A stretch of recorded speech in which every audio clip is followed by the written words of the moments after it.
to the Awakened Radio Network. Visit our website at www.awakenedradio.net, where you can find out all about the Awakened Radio host, take part in our forum, and chat with us in our live mobile chat room. Want to listen on the go? Go to TuneIn.com, download their free app, and search for Awakened Radio. We are always here for you on the Awakened Radio Network. Have you experienced the power of one? A brand new challenge for all of our hosts and listeners at the Awakened Radio Network is the power of one. One person taking one action. And through the power of agreement, that action creating mightily. Find out all about the power of one at awakenedradio.net. Discover how you can help to create with other people, one person at a time.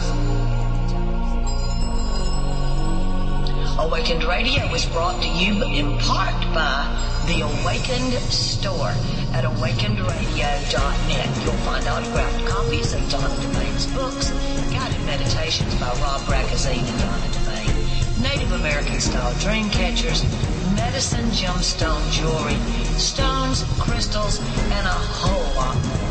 Support the Awakened Radio Network by visiting the Awakened Store today. awakenedradio.net. We understand and activate the power of one. Welcome to Simply Conversations. I'm your host, Rob Ragozzine.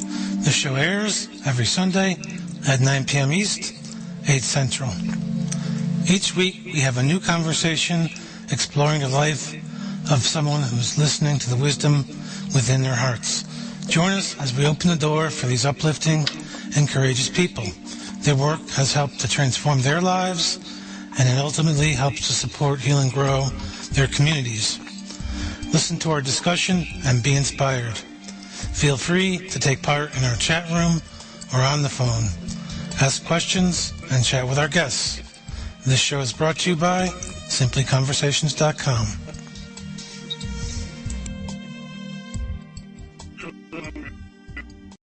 To Simply Conversations. It's March 23rd, 2014. Tonight, my guest will be Jordan Hoggard. Jordan helps people to bring more value into their lives through self-discovery.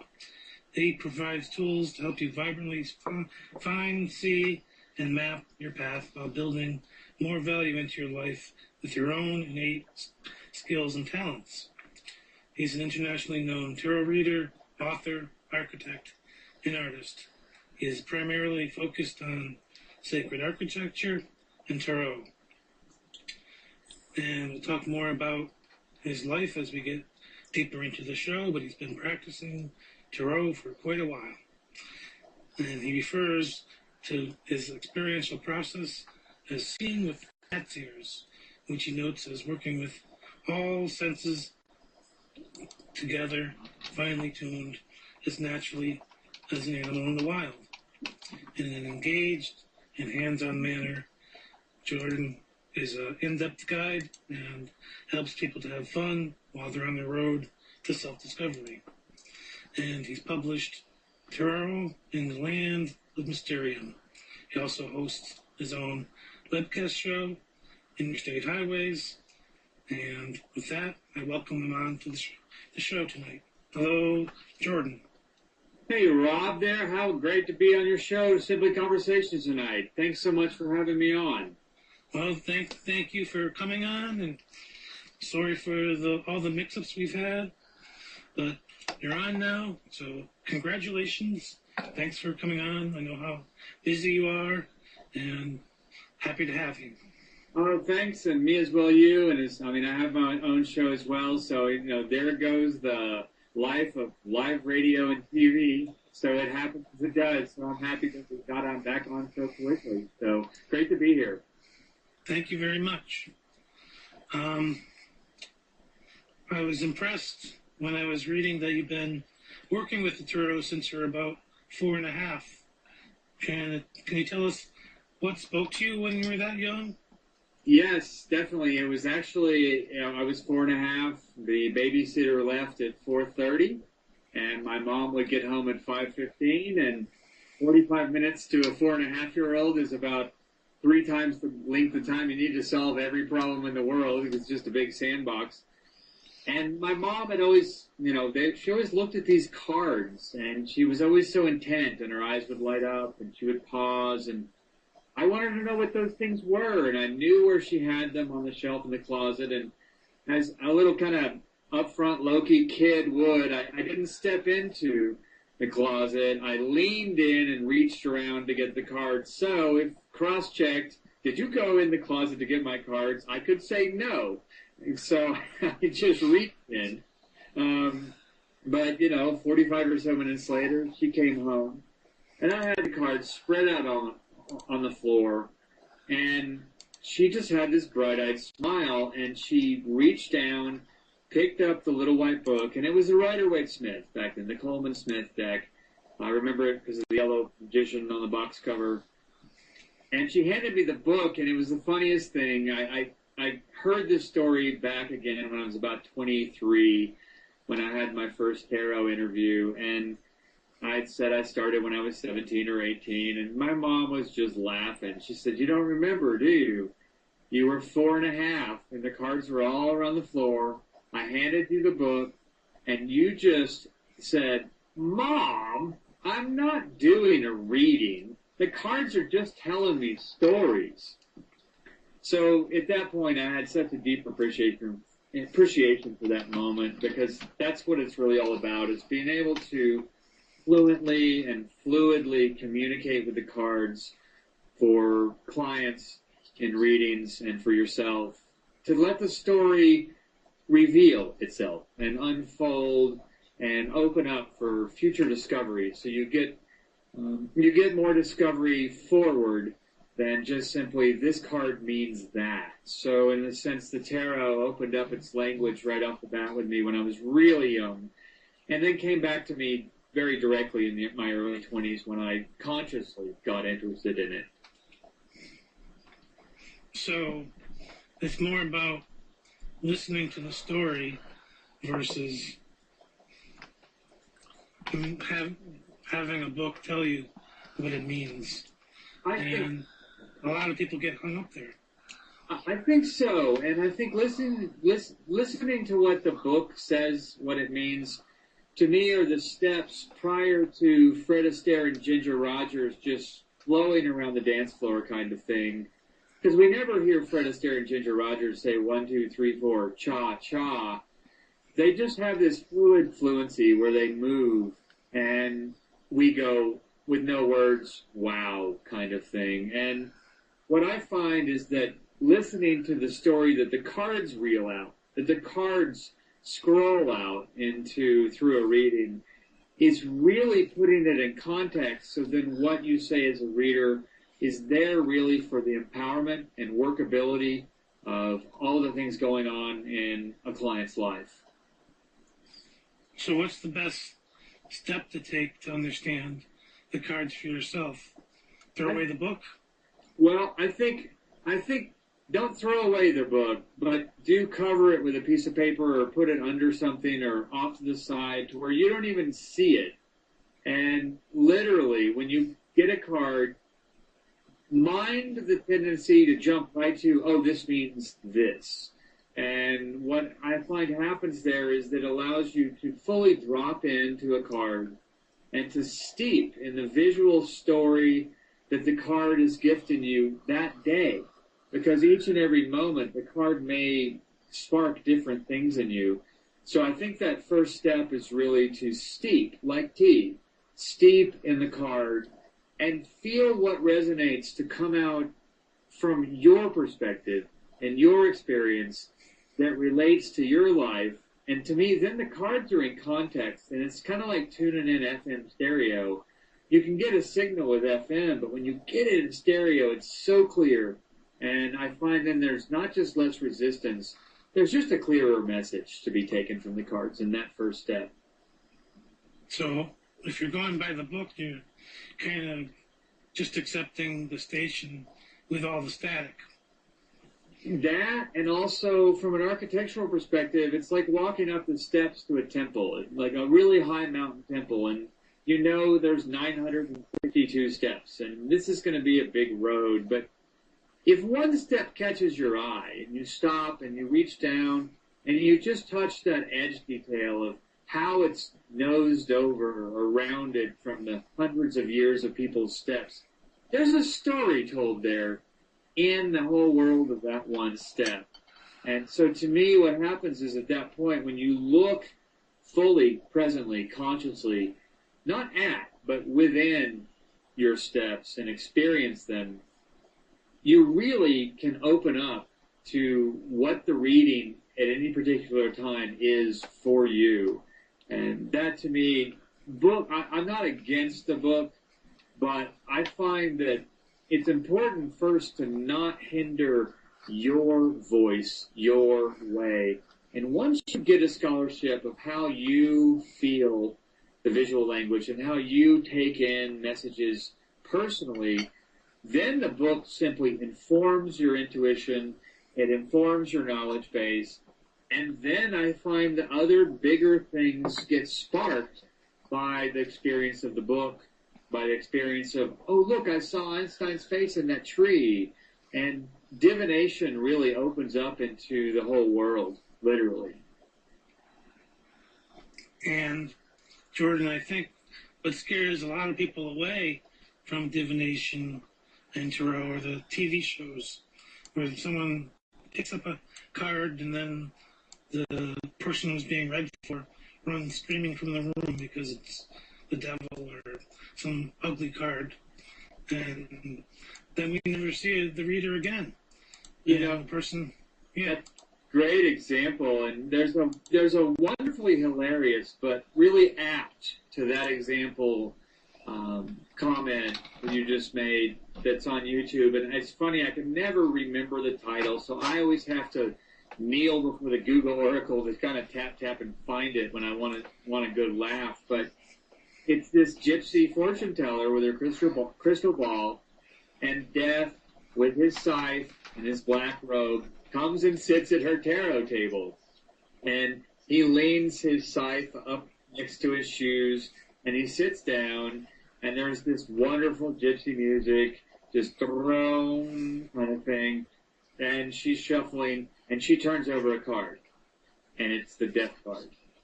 And you could just see the hooded figure kind of go still, and she looks up, and then she turns another card, and it's also the Death card. And, at that point his head, you see the hood pop up, and then, the music gets a little kind of wicked off, and she turns the third card over, and it's the Death card too. And then he steps up, and you hear the, "Is that bad?" from Death itself. So I hear that too, that visceral reaction with the, oh, not that card. And from my perspective, especially after creating my own deck, there are no bad cards. They may trigger things in you that you may rather not look at, but I find when those psychic triggers occur, that's a fresh, wonderful, clean, pure time to actually be able to swim in and engage them at just the right time. So, Jordan, connect with the emotions that the cards are bringing up in the issues as well. Yes, very, very well said, Rob. Very well said. And don't be afraid to. Spend the time to explore. What's the reasoning here? Exactly. And what I find, too, with exploring the reasoning, along with intuition, you often come to a point where reasons become unreasonable, where reasons can be presented just because of your habits of what this is supposed to mean.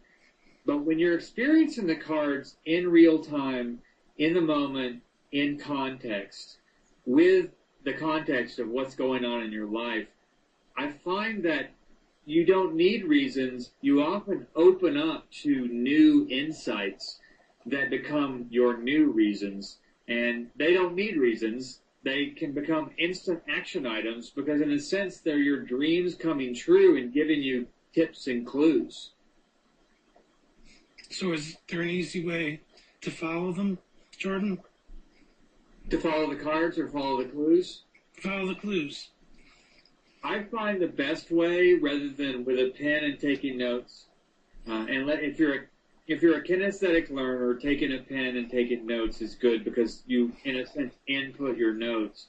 But what I find is when I'm reading for myself, instead of pigeonholing myself into going too fast, going too slow, going Goldilocks just right of a speed, even that can be the wrong speed, is I just click record on my MP3 player and I just start reading. And within seconds, I've forgotten that the MP3 player is recording. I'm not worried about what I'm saying. I'm not concerned that it's right or that I'm flubbing or that I'm somehow mush mouth or anything. And it starts to flow. So I find if you have an MP3 player or even your phone that records, if you can just let it record and then read to yourself, almost like a bedtime story. Just literally read the cards to yourself, notwithstanding worrying about anything, not reasoning with it, not figuring out what it means. You create kind of an awake dream, and you can analyze that dream afterwards by simply just listening to your recorded reading. And I find that's one of the most effortless and easy ways to get yourself into hearing how you're reading and also what you're responding to and the way in which you're responding to things. And I find listening to yourself first is a little awkward because our voice always sounds different when we hear it recorded. But when you get past that, there's this point where you will be listening to yourself reading, and then you become the teacher of what do you hear? What was important? Where did you inflect? Where, wow, I didn't think about that during the reading, but I sure meant it in my voice right then. And I find then you can teach yourself and learn more about yourself by simply using, these days everyone has so many devices that if you find the phone or the MP3 player that can record yourself, you can break yourself of the kind of performance anxiety of worrying about your reading and really getting into listening and hearing and steeping in, like tea, steeping in how you come across and what you're really telling yourself in a reading, Rob. That sounds great. So you're not judging it, you're not really analyzing it, you're just telling yourself a story, stepping into the story. Exactly, and there's kind of the story minus once upon a time and minus the end. There's just a ... of ellipses before and a ... of ellipses afterwards. And by listening to that reading, I find it gives you insight into yourself and also into the cards. I find that you start to see the traditional meanings that you've learned, that you've morphed a bit, or put the caterpillar or the card in the chrysalis and look at the butterfly higher octave meaning that comes out of that card. And that to me is a simple technique that over time can really ease you into your most natural flow. And then what I find is kind of funny there is that the word ease fits, but you're easing into a bigger intensity of your own self and how you come across and how you resonate with things that you experience, not only in the cards, but I find it tunes your ears to listen more, even throughout the day, whether you're at work or in play. So it helps you be more present, Jordan. Yes, very, very apt there, Rob. To help you to be very much more present. Now, I was reading about your simple imagination tool. Is that what you just talked about? That comes from the imagination tools. In my Imagination Primer book, that's the companion book for Tarot in the Land of Mysterium, I figured there were plenty of 101 teaching books, there were plenty of history books, there were plenty of books. And I wanted to do something that hadn't been done yet. And I love history. And at the same time, my job in this life is really to create more new creative things for people then to sift into the history. So to create some vibrant new sprouts in my perennial garden, so to speak. And the cards in my book speak in the first person. So, for example, going back to the death card speaks to you, literally. And it's not knocking at your door in the card, so it's not to worry there kind of thing. But it's the kind of thing where then after each card speaks, they gift you what I call imagination tools, and they're basically empowerment tool mantras of short sentences or short paragraphs that are in the spirit, in the tenor, in the soul of the card. They're spoken in the soul of the card, but they start to get at discovering or bringing out or nourishing or miracle growing your ideas that are happening right at that time. So that imagination tool came out of my book, and then what I just expressed there was very much, it's very discerning of you to say that. It came out of that, but it would be not an imagination tool specifically in the book, but that imagination tool method. Okay. I was just wondering if you had an example that you could share with us about working with like one card at a time or reading or some... Yeah, definitely. In fact, the imagination tool, for example, and from memory, from the strength card. And the strength card's a fun one because in older systems it's an 11, and in newer systems it's an 8, and then you get in modern systems, it's either depending on the deck author's preference. And what I find, notwithstanding whether it's an 11 or an 8, one of the key higher octave pieces of the strength card is your natural inner animal voice. And so in Mysterium, the strength card comes up with its imagination tool and says, I gift you the intense natural power of your own inner animal voice. Use it to speak only as you can. Use how you were born to see to inform how you particularly speak. And there's a little bit loaded up in that statement, in that imagination tool. And so what's nice is you can kind of just add water. It's like the Fred Flintstone or George Jetson dinner and a pill kind of thing, where you just add water. But I find that those small tools, for example, with the strength card, about we gift you your natural inner animal voice. Just that kernel, just that nugget and nucleus there, you can take that to empower how you express yourself within, to yourself, and also outside, to other people, in a way that it seems to me to bring people more aware, to really listen, and as I think, as you said, to be present, that full-on presence, where then you're more engaged because you're more able from your own natural sense without resistance to be engaged. And then the next step? And then the next step is to let that flow into your life. And I sometimes either pull another card to work with and dance with that card, or there's a technique I call unfolding the flower. And what happens, or unfurling the flower. And what you do is that you take the card on either side in the deck from the strength card, and you visualize, for example, if it's 11, strength is 11, you visualize 10, the wheel of fortune. Then there's 11 strength. You visualize 12, the hanged man. And you allow those to be that context that strength stands up strong on, to give yourself a place to come into and flow out from with your natural voice. Okay. Well, we're almost at the break, Jordan. So can you share ways for people to reach you online? Yes, definitely, Rob.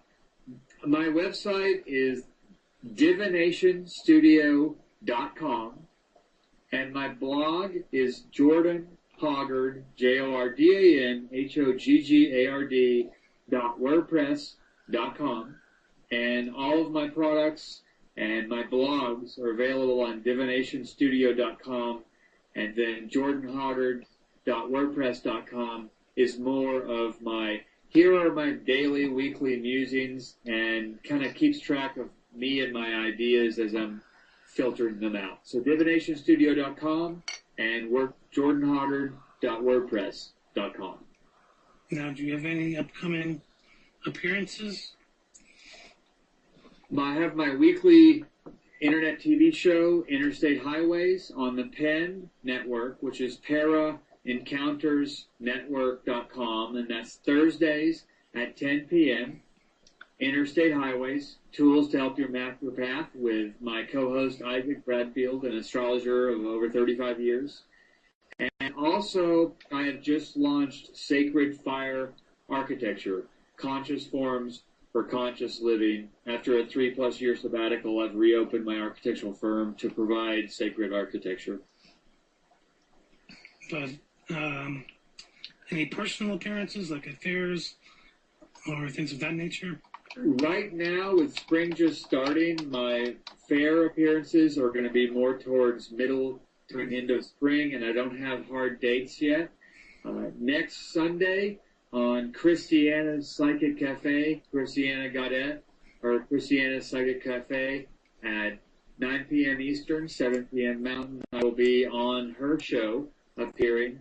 And then here locally, we have some things scheduled coming up this next month, but the dates have not been set in stone yet. Okay. And can people reach you via Facebook and Twitter? Yes. On Twitter, it's at PowerScopes, and that's capital P, Power, capital S, Scopes. And on Facebook, it's J_Jordan Hoggard, and is my personal page. I also have Mysterium, Mystereum, a page for the Mysterium Tarot deck. I have a page for PowerScopes, so if you just type in Mysterium or PowerScopes, you can jump to those pages. And also Sacred Fire Architecture is also on Facebook that people can find. So PowerScopes on Twitter, Mysterium, PowerScopes, or Sacred Fire Architecture on Facebook.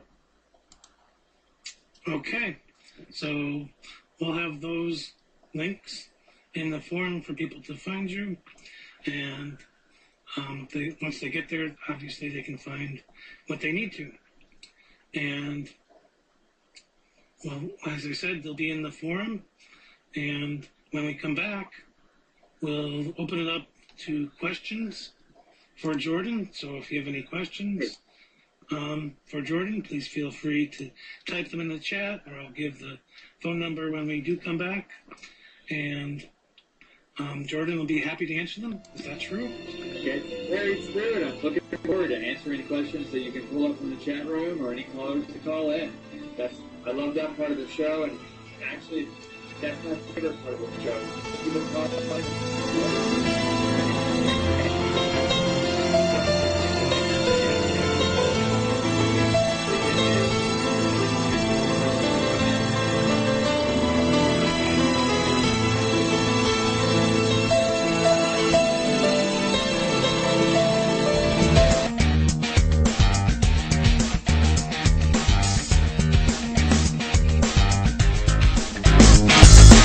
for listening to the Awakened Radio Network. Visit our website at awakenedradio.net. Awakenedradio.net offers a live and mobile chat room experience where you can interact with our hosts and with other listeners. So bring your friends, make new friends at awakenedradio.net. Have you ever considered wanting to write a book, to be an author? Have you got a story to tell? Well, Donna Devane has an opportunity for you. Add your story, your life-inspiring story, to a new book that Donna Devane is putting together for publication. Find out more at thrivalwithdonnadevane.com. That's thrivalwithdonnadevane.com. Find out all about her new book, When Life Sucks, The Treasures Hidden Within, at thrivalwithdonnadevane.com. The Awakened Radio Network is brought to you by people just like you. We are a people-powered, full-service radio station offering 24-hour-a-day live broadcasting, as well as a forum, an Awakened store, a live chat room, and we're mobile. You can also find out about us on Facebook by looking for Awakened Radio or Donna Devane, and follow us on Twitter by looking for Awakened Radio and at Real Donna Devane. We love meeting new people, so come hang out with the Awakened Radio Network family at awakenedradio.net. Welcome to Simply Conversations. I'm your host, Rob Ragozzine.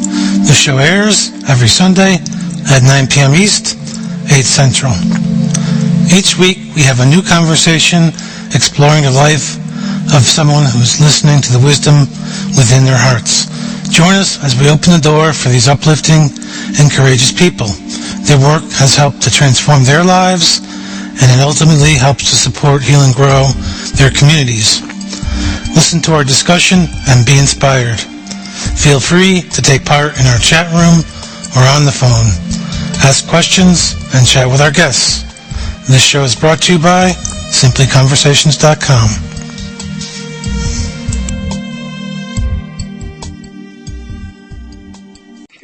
649-7204, or at Awakened Radio to Skype and connect with us that way, or come to awakenedradio.net and click on the live chat tab and type your question in.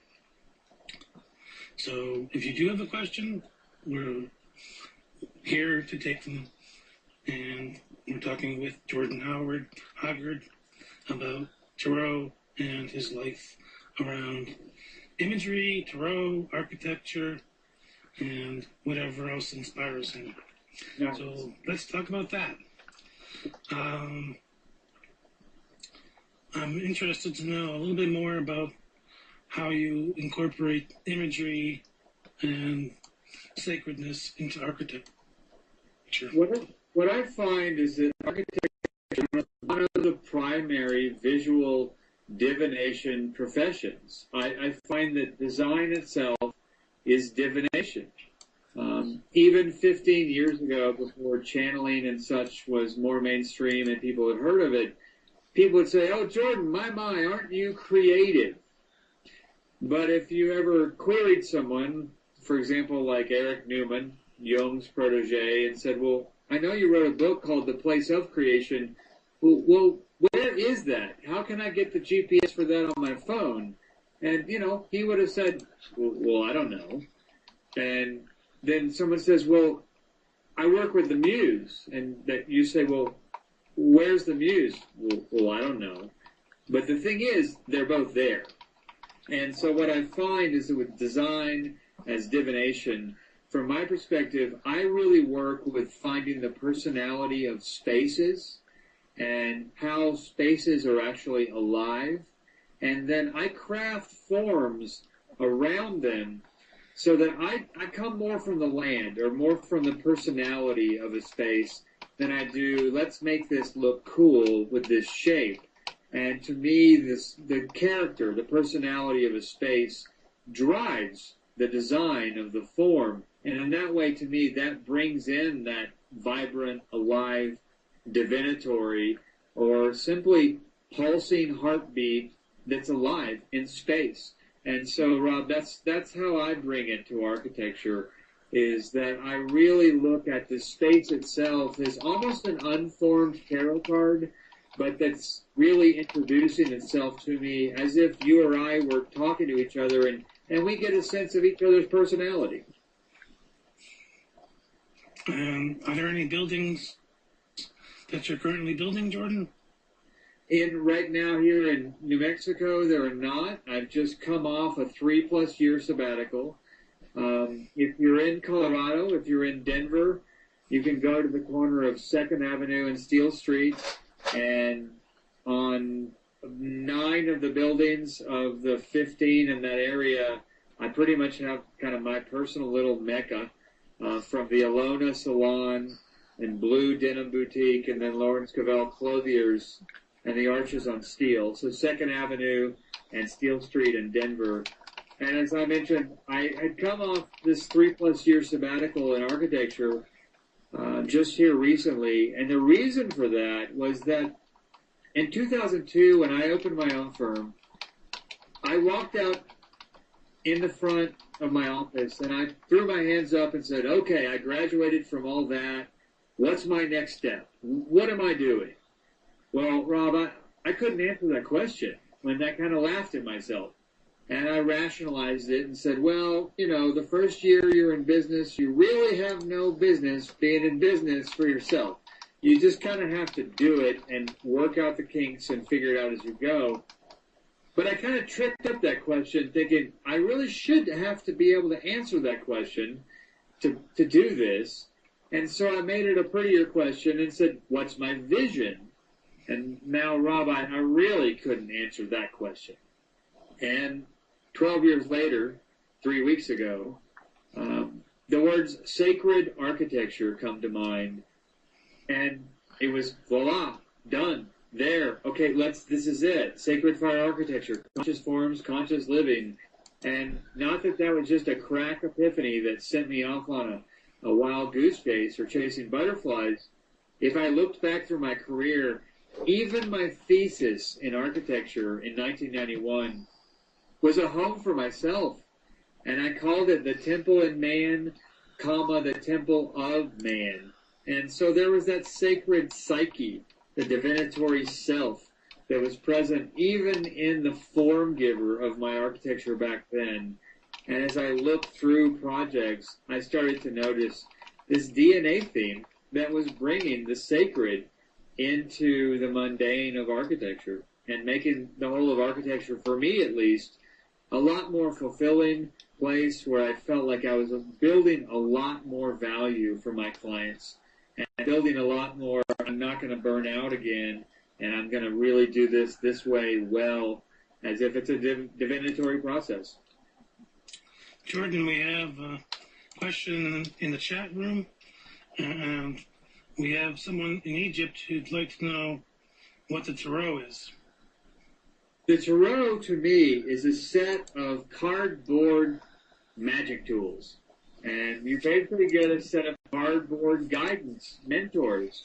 But the tarot itself, to me, is a system of images that are designed to link up to your internal landscape, often not telling you things you don't already know, but bringing things you already know to light in a way that you can use those things that are hanging on the fringes or are embedded in the nucleus of who you are.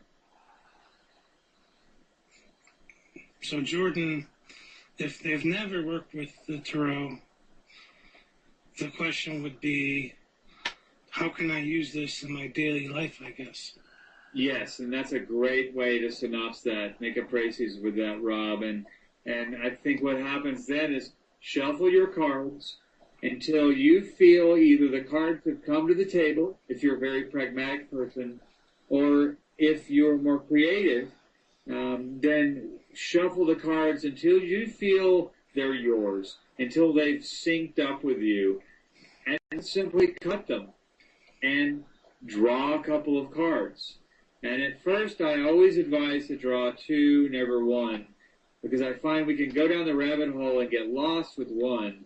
but then just draw 2 cards and look into the cards, notwithstanding anything you know or don't know, and just look at the card and say, ask yourself, what is this card transmitting to me? What is this card gifting me? Or simply, what is this card telling me? Or, the most basic way, what do I see in this card? And write down the words of what you see.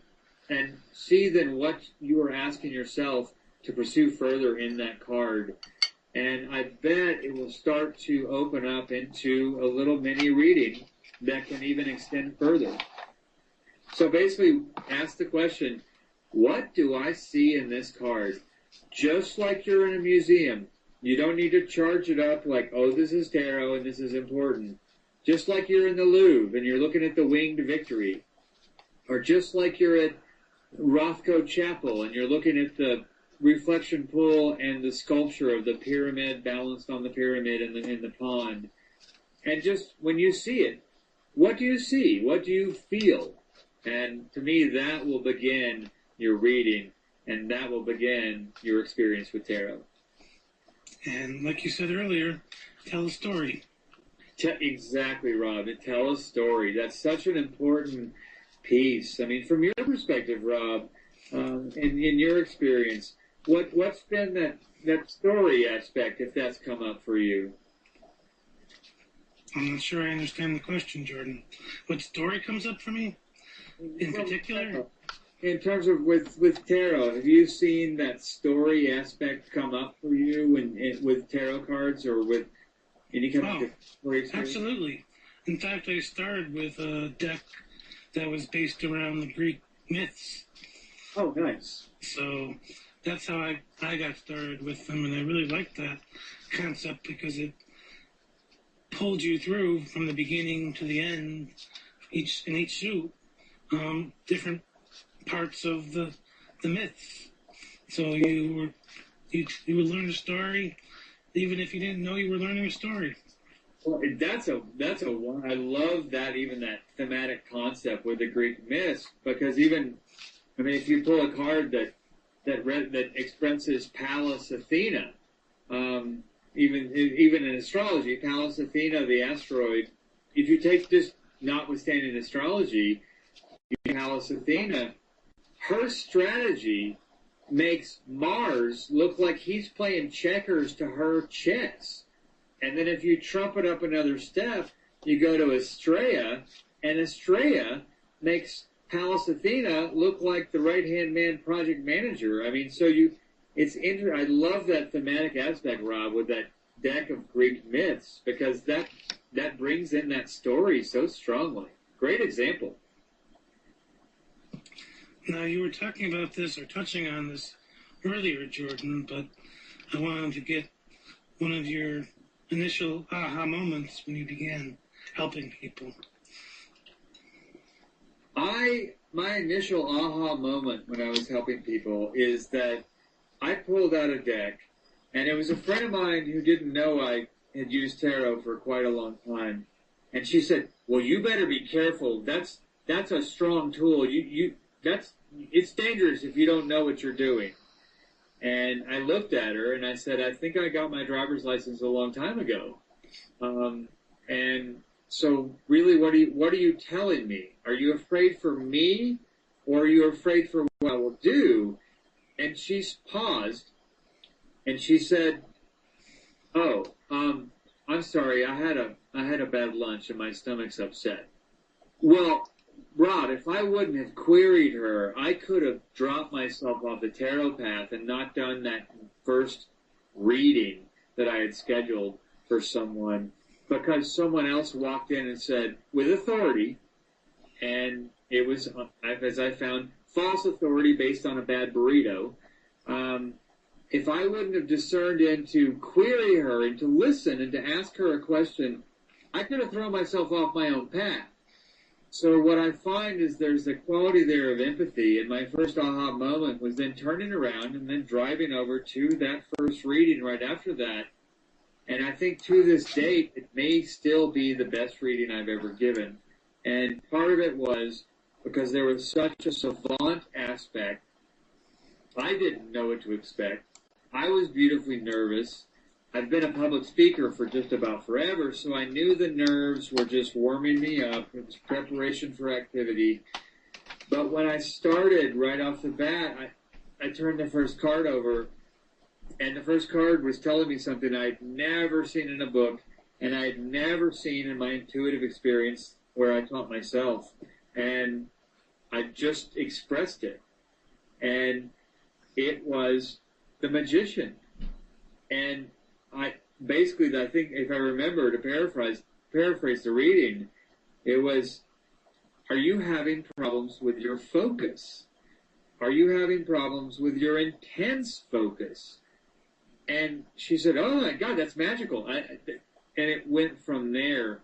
But it was one of those, the question I asked wasn't, this card means that, or this card means this, or some other concept or expression. It was immediately the card prompted a sanctuary in a question. And that reading, I don't remember the rest of it because it was mostly conversational, but it was conversational in a very deep and constructive way that several weeks later, she said, well, I've gotten this promotion in my job, and I went ahead and put out this idea that I was having trouble focusing on because I finally just focused on it. And so, Rob, my first aha example, honestly, was that first reading, where I had been reading for friends, but now it's my first paid-for professional reading, scheduled in the Daytimer, or back then Palm Pilot kind of thing. And so to me, the aha moment came from me embracing going in regardless and taking my nerves as a warm-up. So great question, Rob. I like what you just said there, where you're taking your nerves, Jordan, and looking at them and evaluating them and recognizing where they're leading you. Is that something that you help people with too? I do, and I think part of that is because naturally, since I was very young, I had a dad and stepmother who were both professors, a mom who was a director of marketing for a business school. So public speaking was no stranger to anybody in my family. But the thing is, we didn't have to try to get a word in edgewise. There was a quality of listening, almost like there was this innate talking feather, where you really want to hear what everyone has to say. And so what I've found from that is really hearing what someone is not saying when they're nervous before stepping in front of the microphone to speak. And that's then where the magical, priceless gems and jewels come from to, is this little piece or that little piece what's kind of tripping you up? And ways to either incorporate that or just pick it out like a little thorn and let things smooth out. So that's something I help with people with too, because I find when people are able to strongly and with gentleness and softness at the same time they're strong, express their ideas, they start to come across more clearly over time, and then they feel they become more clear, and then they become more clear because the feedback they get is really constructive on what they're expressing. Which leads me to the next question, Jordan, and that's, can you tell us when you knew your work was making a difference? I can. Actually, after that first reading, 6 weeks later, I got a handwritten letter. We're in an electronic age. I got a handwritten letter. I was so happy that I just got a letter. But it was an impassioned expression of how that reading had, not from what I said, but from what I said to what it caused her to tell herself and influence herself to do, had taken herself to the next step, the next process. But I'll tell you, the biggest message I got with somehow what my work does is that just listening to me speak in the reading, people naturally begin to work on themselves, almost without knowing it. And so there's no dogma from me. It's getting people, it's almost an upfront Loki, tricking people into their own best work by getting them to start doing their own best work. And then they get vibrant and bright-eyed because they're doing their best work. And heck, Rob, they forget about me for a while because they're doing their own stuff. And the thing that really gigged me to feel that was in the middle of college. After my freshman year, I had been teaching an advanced martial arts class, but I decided to volunteer when I went home for the summer that year. I decided to volunteer at this program called YOU, Youth Opportunities Unlimited. And it was for underprivileged kids who had been deemed to either probably die or drop out of school or. There were all these scenarios where what happened is then the patrons of this community service set up full ride scholarships through the summer. So these kids could be flown and or driven in to spend the summer and redo all of their classes, English, math, social studies, science, history, over the summer, but in a one-on-one and smaller group setting to bring their grades up and to get them to get it and stay in school. But I was teaching advanced martial arts, and that was in 1988. And in 1999, this is 11 years later, Rob, I get a postcard. And at first I'm thinking, who is this person? This is my address. And all of a sudden the name just struck a bell. And it was this girl. At the time, she had been 15 years old. And she said, I don't know if you remember me in the class, but everything you said to me and every way you just looked at me, it gave me a sense of myself. And now I have my own company. I have 43 employees. Everyone in my company's happy. I'm happy. And I just wanted to send you a postcard to say, you turned me into myself, and I was able to turn myself back into the world. And Rob, I have to say, I mean, I was in tears because as I realized way back, I wasn't trying to make an impression. I was trying to help the kids out. And I realized that I made that large of an impression. And to me, that's still one of my most sacred moments is receiving that postcard. That's wonderful. Thank you. That's very affirming. That's how I knew. And that's how I knew. And I find everything else builds on that. But the fact to me, I could have stopped right there. I'd done my work. To me, to make that kind of impression on just one person who now is making that kind of impression on 43 people, but not my way, her way.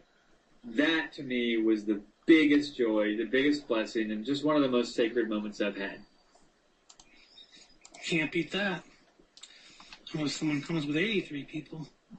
Well, there you go. And, every year I go, am I going to get a postcard that she's vested something and she's now doing this and this public offering that, and I can watch her on the news? It's so, yeah, exactly. So bigger and better for her. Can't beat that. That's awesome. It's a great story, Jordan. Thank you, Rob. Unfortunately, we're pretty much at the end of the show, so can you share ways people can reach you again? Yes, definitely. Divination, Divination, divinationstudio.com, jordan.wordpress.com, and to directly contact me, there's J. Jordan Tarot, 2 J's, jjordantarot@gmail.com. And I do readings by phone, by Skype. I do email readings, written email readings also. And those are my contact places. I would like to send out a quick meditation to everyone. I know it's the end of the show. Okay. But We've got about 5 minutes. I think I can do it in about 1, so we can make a proper close to the show too. Is that just for a couple of days, just visualize yourself in a desert where everything can get blown away by the wind, but then stand on a white stone with a waterfall and just intensely squeeze your sponge a couple of times daily. And that way, all the things that really aren't yours, all the things that you're taking responsibility for that you really probably don't need to, they wash away. And then the things that are left, that's what you can turn your attention to. That's what you can turn your attention to. So squeeze your sponge intently several times a day, and I find that that will open you up to find what you really, really can resonantly focus on each day. Well, thank you. Thanks for coming on the show, Jordan. Thank you so much, Rob, for having me. It's been a pleasure being here with you, and thanks for your insightful questions.